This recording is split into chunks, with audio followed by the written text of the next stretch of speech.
جہاں تو بالکل ان نیچرل قسم کے ہارمون کے چینج کی وجہ سے ایک مردانہ لک آ رہی ہے، بازوؤں میں یا پاؤں میں اتنے لمبے لمبے کالے بال لٹکے ہوئے نظر آ رہے ہیں کہ جس سے عورت کے پاؤں عورت کے نہیں نظر آ رہے، مرد جیسے نظر آ رہے ہیں، تو ایسی صورت میں تو اتار دینے چاہیے.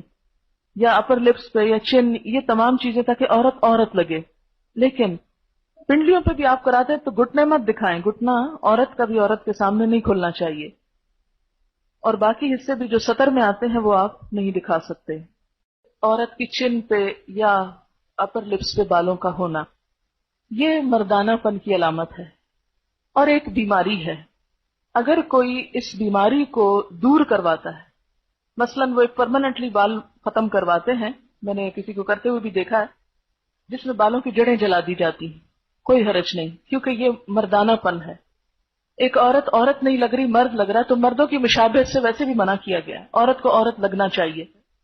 یا بال ہیں اور عورت اس میں تکلیف محسوس کرتی ہے کہ ان بالوں کو اتارے، تو اگر وہ بلیچ کر لیتی ہے کہ وہ چہرے کے رنگ کے ساتھ ہو جائیں تو وہ یعنی عورت کو عورت لگنے میں مدد دے رہے ہیں. اچھا، اسی طرح اگر بازوؤں پہ ہاتھوں پہ ایسے بال ہیں کہ جو عورت کی لک کو مردانہ بنا رہے ہیں، جیسے آپ صلی اللہ علیہ وسلم نے اس عورت کا ہاتھ دیکھ کے کہا تھا کہ پتہ نہیں عورت کا ہاتھ ہے یہ مرد کا ہاتھ ہے، مہندی نہیں تھی تو، ہے نا. اسی طرح اگر بازو پہ اتنے بال ہیں کہ جو وہ عورت نہیں لگ رہی، الٹا مرد لگ رہے، تو مردوں کے عموماً گھنے بال ہوتے ہیں. تو ایسی صورت میں ان بالوں کو ریموو کرنا جو ہے کہ جس میں عورت نظر آئے، اس میں حرج نہیں. لیکن کوئی بھی پرماننٹ نقش و نگار، جیسے وہ بھووں کی اصل شیپ کو بدل کر کچھ سے کچھ یا ساری اتار کے تو اپنی مرضی سے پینسل لگا کے ایک نئی شیپ دینا تو درست نہیں. ہاں، بھویں مثلاً یہاں سے دو جڑی ہوئی ہیں، تو اب یہ کیا ہے کہ یہ ایک اوریجنل عورت کی شکل نہیں ہوتی، ایک بیماری آپ کہہ سکتے ہیں.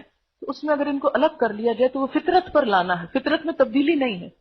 فطرت میں تبدیلی کیا ہے کہ اصل سارا کچھ اتار دیا آپ نے اور اپنی مرضی سے لگایا. اور یہ جو دو جڑے ہوئے ہیں ان کو الگ کرنا فطرت میں تبدیلی نہیں، فطرت پر لانا ہے. تو یہ ایک اصول کے طور پر سمجھ لیں کہ کوئی بھی ایسی چیز جو فطرت پر لانے میں مدد دے رہی ہے، اگرچہ وہ کچھ چینج کا تقاضا کر رہی ہے تو کوئی حرج نہیں.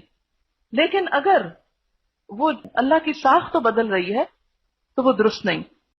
بلکہ اس میں آپ دیکھیے کہ طبرانی کی روایت ہے کہ ابو اسحاق کی بیوی جو نوجوان تھی اور خوبصورتی کی شائق تھی، حضرت عائشہ کی خدمت میں حاضر ہوئی اور پوچھا کہ عورت اپنے شوہر کے لیے اپنے رخسار کے بال، رخسار کہتے ہیں نا چیکس کو، صاف کر سکتی ہے؟